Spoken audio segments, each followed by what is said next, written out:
പെരുമാറ്റത്തില് എന്തെങ്കിലും പന്തികളുണ്ടോന്ന് ഒന്നും നോക്കിക്കേ.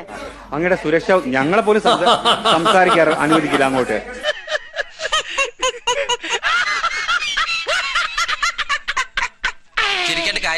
എങ്ങനെയാണിത്?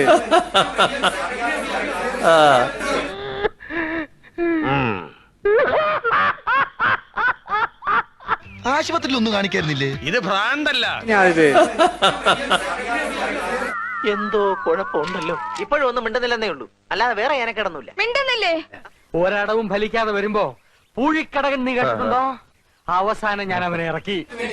അങ്ങ് ചില കാര്യങ്ങൾ അജിത് കുമാറിന് വിട്ടുവീഴ്ച അൻവർ ആരോപിക്കുന്നു. മാത്രമല്ല മരുമകന് വേണ്ടിയാണെന്നുള്ള ആരോപണങ്ങൾ എഴുതി. നിങ്ങളത് വിട്ടില്ലേ? ഇനി പറഞ്ഞിട്ടെന്താ കാര്യം? നമുക്ക് വേറെല്ലാം പറയാം. Okay okay. ഈ റിയാക്ഷനിൽ അങ്ങോട്ട് ചെല്ലും. കിട്ടാനുള്ളത് മുഴുവൻ ലാവിഷായിട്ട് മേടിക്കും, തിരികെ പോരും. മാത്രമല്ല മരുമകന് വേണ്ടിയാണെന്നുള്ള ആരോപണങ്ങൾ എഴുതി. ഇത് എന്താണ് പറയാനുള്ളത്? എനിക്ക് കൂടുതലൊന്നും പറയാനില്ല. ചിക്കൻ ബിരിയാണി കഴിച്ച് നമുക്ക് പിരിയാം. എന്താ ഞാൻ പറയാ? അതിന് എന്താ പറയേണ്ടത്? അല്ല നിങ്ങള് പറ, ഞാൻ എന്താ പറയേണ്ടത്? ഇത് വടി കൊടുത്ത് അടി വാങ്ങുന്ന പരിപാടിയാണല്ലോ ബാബു. എല്ലാവരുടെയും മറ്റു തരത്തിൽ സഞ്ചരിച്ച്